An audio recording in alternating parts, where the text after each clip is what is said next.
My restored one, have you ever considered what happens to a locked door when the one who holds every key decides to walk toward it?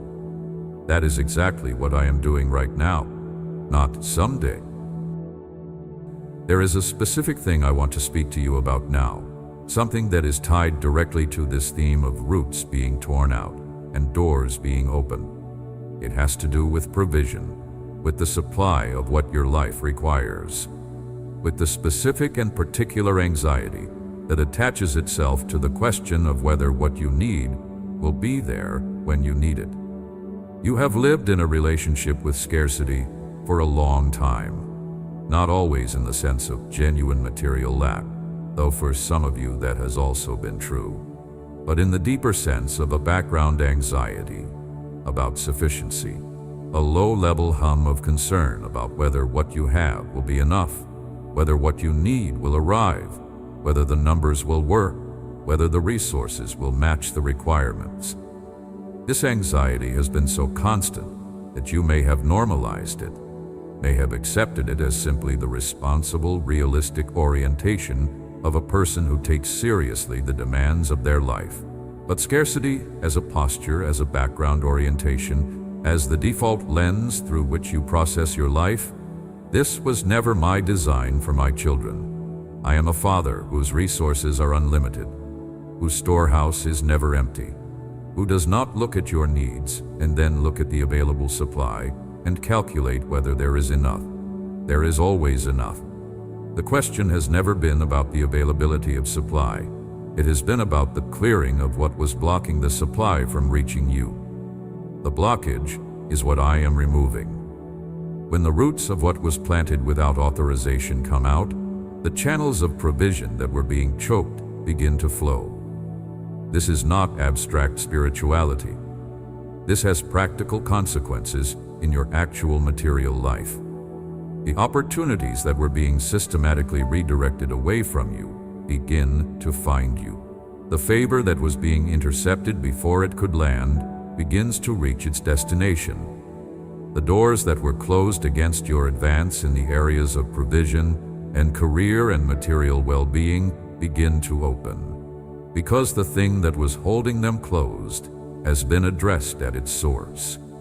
I want you to hold your hands open. This is not a metaphor. It is a posture.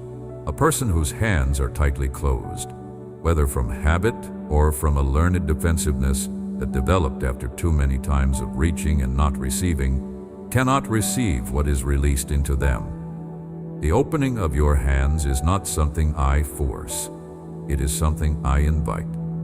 It is the physical expression of the internal choice to stop bracing and start receiving, to stop protecting yourself from the disappointment of hope, and to let hope stand at its full height. Open your hands. I want to speak now about the doors themselves. Not the doors in the abstract, but the specific doors in your specific life. The ones you know the names of. The opportunity you applied for and did not receive. The relationship you invested in that did not return what you gave. The area of your career where you have consistently encountered a ceiling that should not be there, given your gifts and your diligence. The financial door that every time you approached it, something intervened, and the opening never fully happened.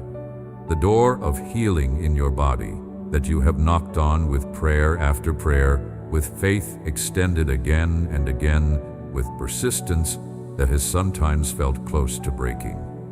I know which doors you are thinking of right now. I know them by name. I know how long they have been sealed.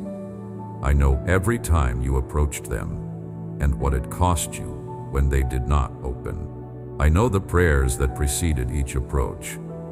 I know the hope that was carefully assembled before each attempt, and what happened to that hope when the attempt did not produce what you had trusted me for. I know the careful way you have handled hope since then, the reduced size you have kept it to protect yourself from the full weight of repeated disappointment. I am asking you to let the hope grow back to its proper size, because what I am doing at the door of provision in your life is comprehensive. I am not nudging it slightly ajar. I am removing what held it closed and opening it fully. The supply that comes through an open door is not the cautious trickle of a door that is slightly ajar.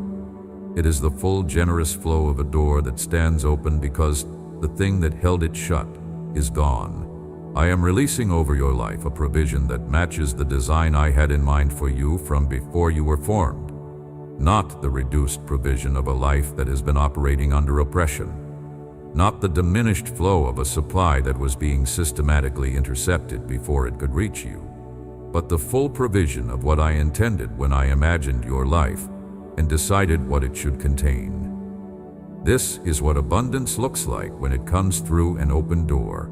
I want to speak about your family, the people connected to you by love and by blood, and by the covenant that my design for family represents.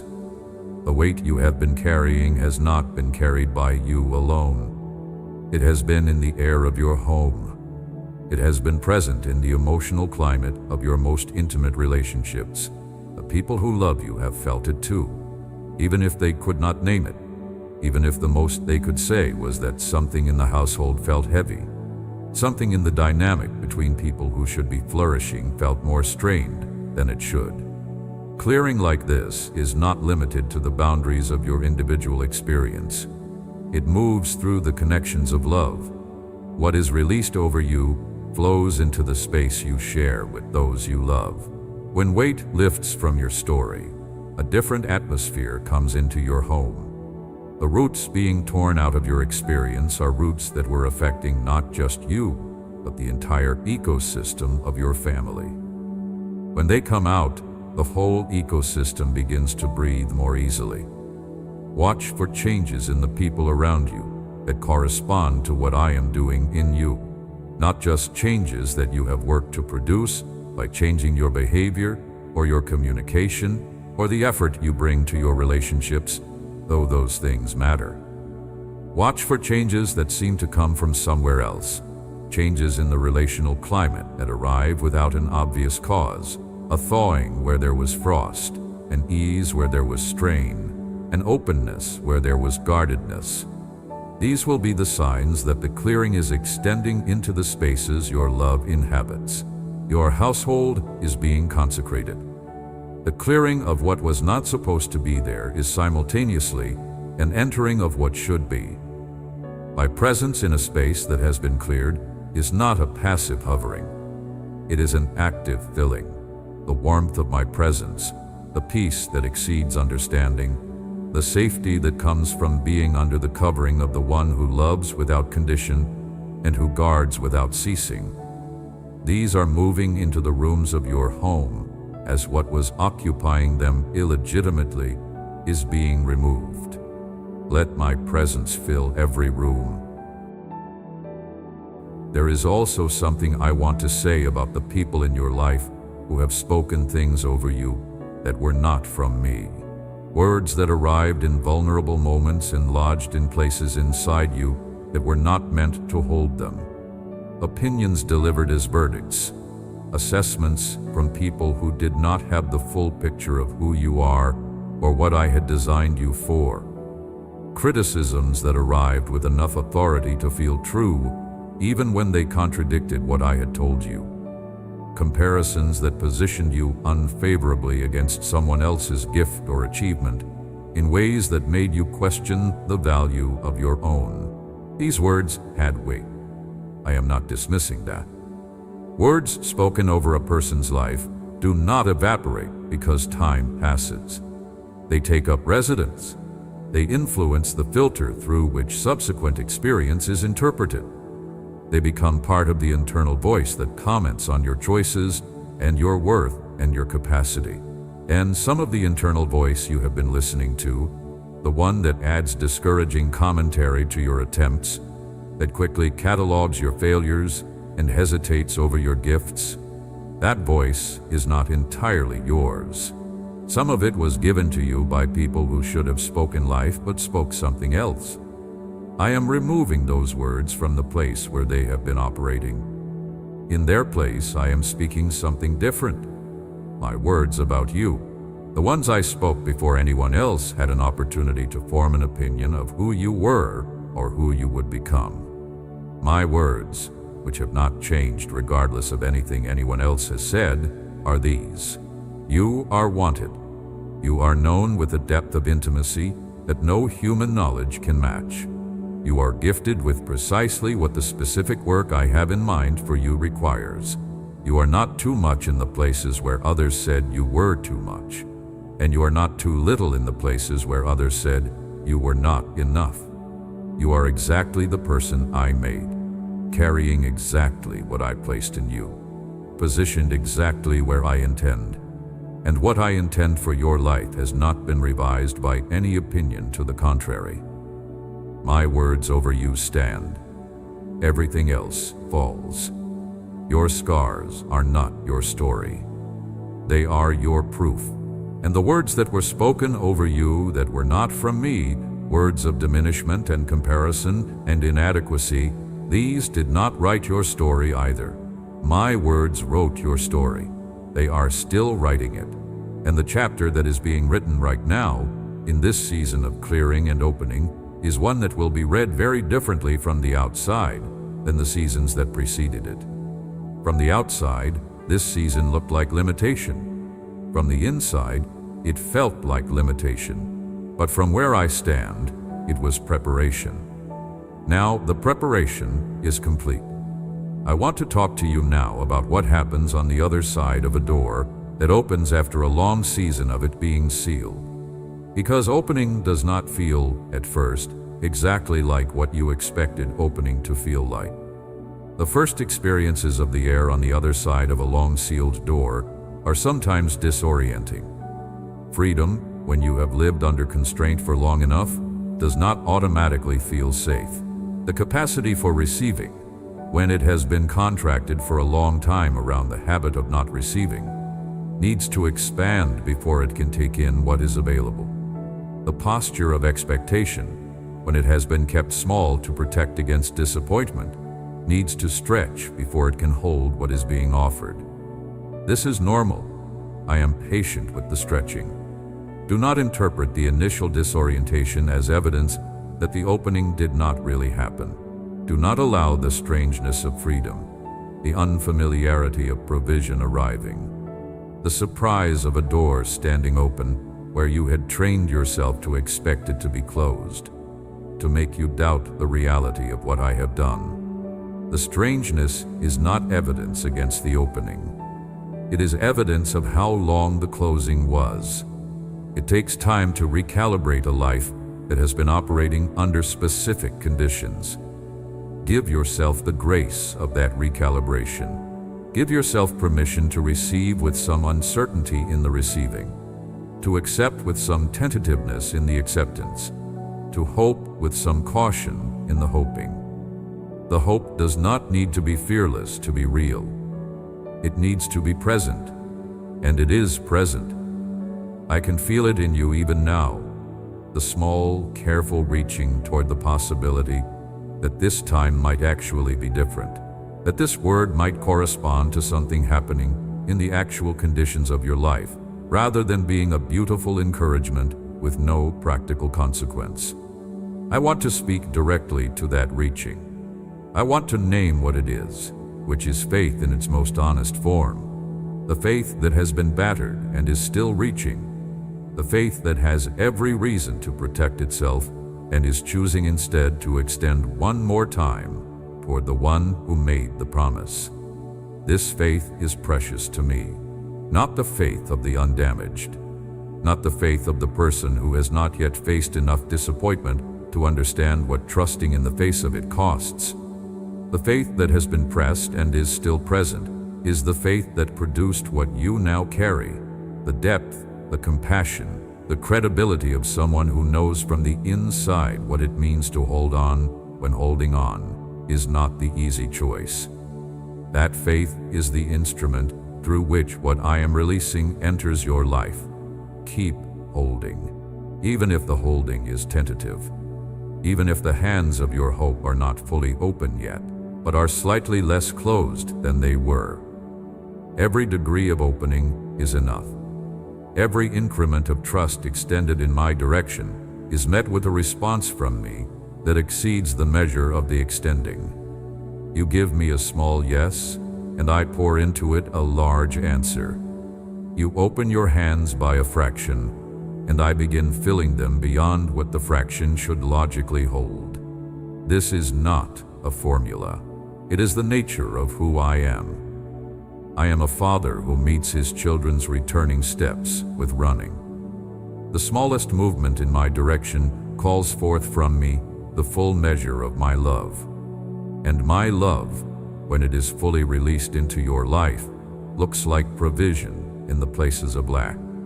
It looks like warmth in the places that were cold. It looks like open doors in the places that were sealed.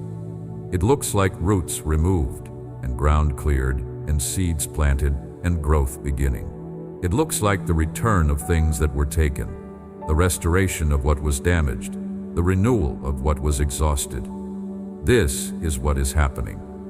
The blessing that is coming through the cleared ground and the open doors is not a reward for having survived the difficult season, though you have survived it, and I see how much it cost you. It is not compensation for what you endured, though what you endured was real, and its cost was real. It is the original design, delayed by what was working against it, and now released because what was working against it has been addressed. I am not improvising. I am not making the best of a situation I did not fully control. I am executing the original plan that was never canceled, only temporarily opposed. The plan is executing. Watch for the signs. The small signs first, because that is how openings typically begin, with small evidences that conditions have changed, with slight shifts in the atmosphere of the areas that were sealed, with quiet surprises that do not quite fit the pattern you had come to expect. Notice the small signs. Do not dismiss them. Do not explain them away as coincidence or luck or the natural variance of ordinary life. Receive them as the first drops of the rain that is coming, the first light of the dawn that is breaking, the first evidence that the door that was sealed has begun to open. The rain is coming, and it will come in amounts that correspond not to what you have been receiving in the contracted seasons, but to what I designed for your life before the contraction happened. The provision will exceed what you have normalized in the seasons of lack. The favor will extend further than what you have been accustomed to. The open doors will lead to spaces more suited to your actual gifts than the narrow spaces you have been navigating while the wider ones were sealed. Let the new chapter begin. I want to talk about something that happens in the heart when clearing takes place. Something beyond the practical dimensions of provision and opportunity that I have already described. There is a quality of interior restoration that accompanies the removal of what was not meant to be there, a healing that runs deeper than circumstances, that touches the part of you that makes meaning, that shapes how you experience being alive. When weight lifts from the soul, it is not only the circumstances of your life that feel different. You feel different. The world looks different. The people around you seem more reachable. The colors in ordinary things return to a vividness that the heaviness had muted, without you quite noticing when it happened. This interior restoration is real. It is not simply positive thinking following a motivating experience. It is the spiritual reality of what happens when a root is removed and the ground begins to breathe. The part of your soul that was occupied by what should not have been there begins to be occupied by what should, and the difference in the quality of presence is immediately recognizable. Peace feels less like an achievement and more like the natural state of a heart that is not fighting against something planted against it. Joy stops feeling like something you have to work to access and begins feeling like something that is simply available, present, ready to be experienced without the constant effort of forcing it past what was pressing it down. You will feel this. Perhaps you have already begun to feel traces of it in this very conversation. That loosening, that slight brightening, that tentative expansion in your chest that might dare to be called relief. That is the beginning of the interior restoration. Let it go all the way through you. Do not stop it at the surface. Let it go as deep as the weight went, into every room of your interior life that the heaviness visited, into every place where the darkness left a mark that told you less was possible than what I had promised. I am restoring every room, not just the rooms you present to the world, the functioning, managing, keeping it together rooms that you allow others to observe. The rooms no one else has access to. The room where your private assessments of yourself live, the ones you would never say aloud but that run constantly in the background of your self-understanding. The room where the deepest disappointments were stored after there was no place else to put them. The room where you kept the hopes you were embarrassed to admit to still carrying.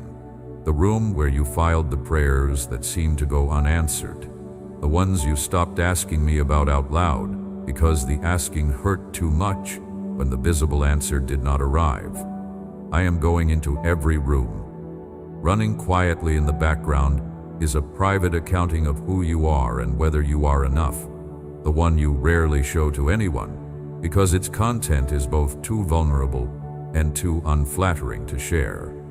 That accounting is being revised, not by you trying harder to think more positively about yourself, not by an exercise of self-improvement, by my direct declaration of who you are, entering the room where that accounting lives and setting it alongside what I have actually said about you, and the comparison making clear which document is the authoritative one. Mine is the authoritative one, and my document says this: you are a person I created on purpose, a person whose specific design was not an experiment that produced an unexpected result, but a deliberate and careful crafting that produced exactly what was intended. The gifts you carry are not accidental byproducts of the random assembly of your nature. They are strategic placements by the one who knew what work needed doing and built the person to do it. Your sensitivity, your particular way of seeing, your specific capacity for whatever it is that comes most naturally to you, these are not embarrassing eccentricities. They are credentials, evidence of the specific preparation I made in you for the specific work I had in mind. The room where your private assessment lives is getting a renovation. The old accounting is being replaced, and what you begin to experience as the new accounting takes hold is a settling into yourself that feels different from the restless reaching and constant qualifying you have been doing. A settling that does not require circumstances to confirm it, that does not depend on other people's opinions to sustain it, that rests on something more stable and more permanent than any of those things. My word, which does not change over your life, which I hold with the same care that I held it before any of the difficult seasons began. The care has not changed. The holding has not loosened. The word I spoke over your life at the beginning is the word I am speaking now, and it is the word I will be speaking when everything that seemed so significant in this season has receded into the story you tell from the other side. You were made for this, for the life that opens on the other side of the clearing, for the chapter that begins when the weight is gone and the doors are open and the ground is ready, and the seeds I prepared for your specific soil are planted and growing. You were made for the expression of your gifts in conditions that fit them. You were made for the provision of a father who holds unlimited resources and withholds nothing that serves the good of the child he loves. You are made for the relationships that carry life, for the purpose that gives your days a coherent direction, for the joy of a life that is moving in the direction it was designed to move. All of this is what the open door leads to. Walk through it with me. One last thing before I seal this word over your life. I want to address the question that is sitting quietly in the background of everything you have heard today. The question that does not dare to ask itself too loudly, but that is present nonetheless.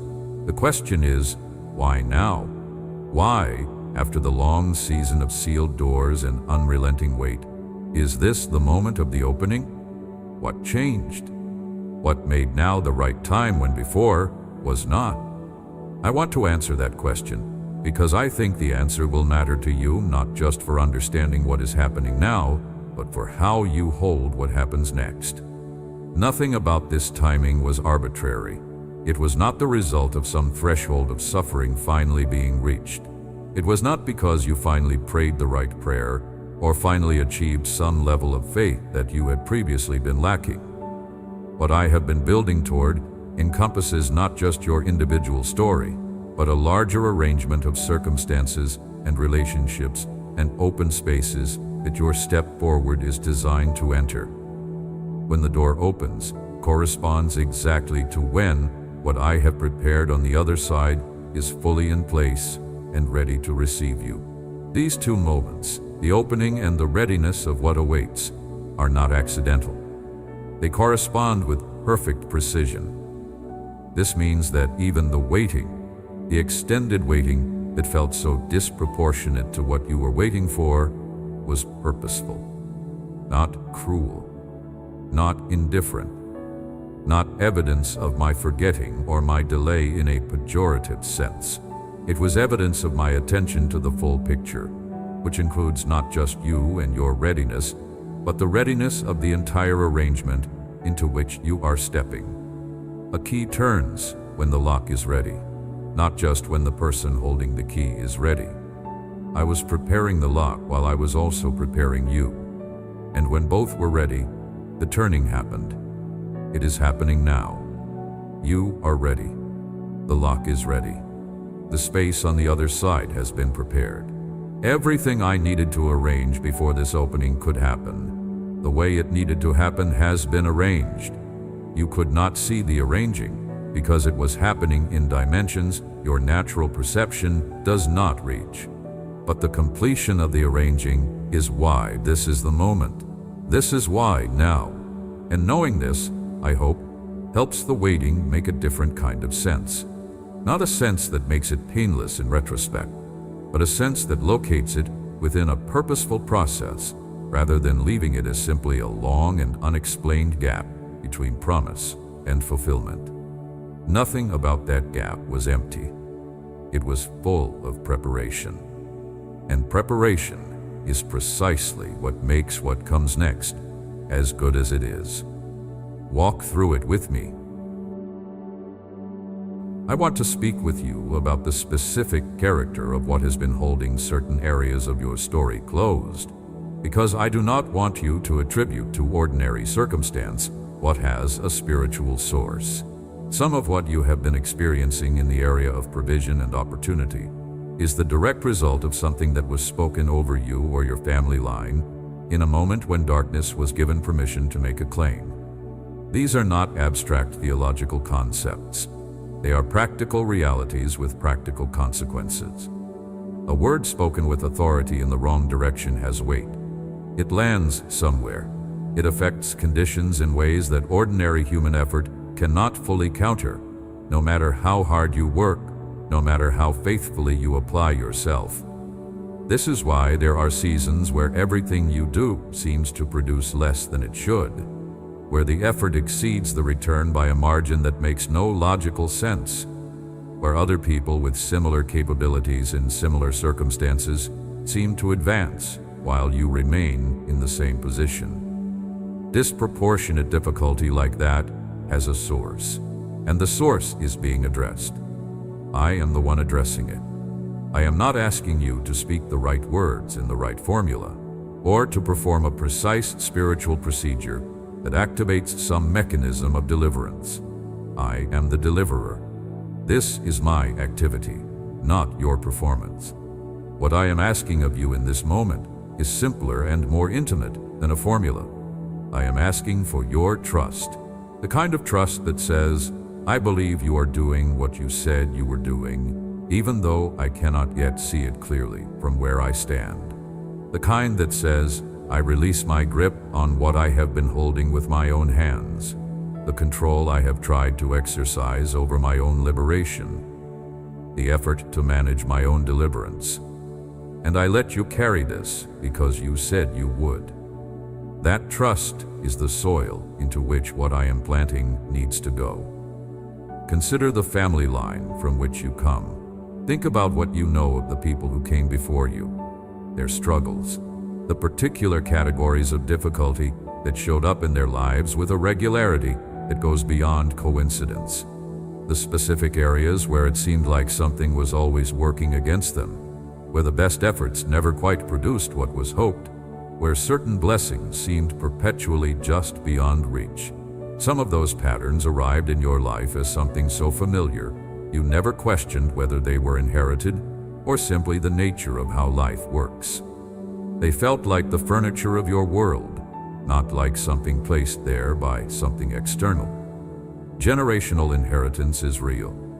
The things that are passed down through family lines are not limited to physical traits and personality tendencies. Agreements made by people who came before you. Agreements with fear, with lack, with bitterness, with rejection, with cycles of broken trust. These agreements left doors open in your family's spiritual history that were never properly closed. Things that should have been sealed were left accessible. And when you were born into that family line, you were born into conditions that already contained those open doors, already carried those unaddressed agreements, already had the particular spiritual architecture that those earlier experiences had created. You did not create those conditions, but you inherited them, and you have been carrying their weight as though it were simply the natural condition of your particular life.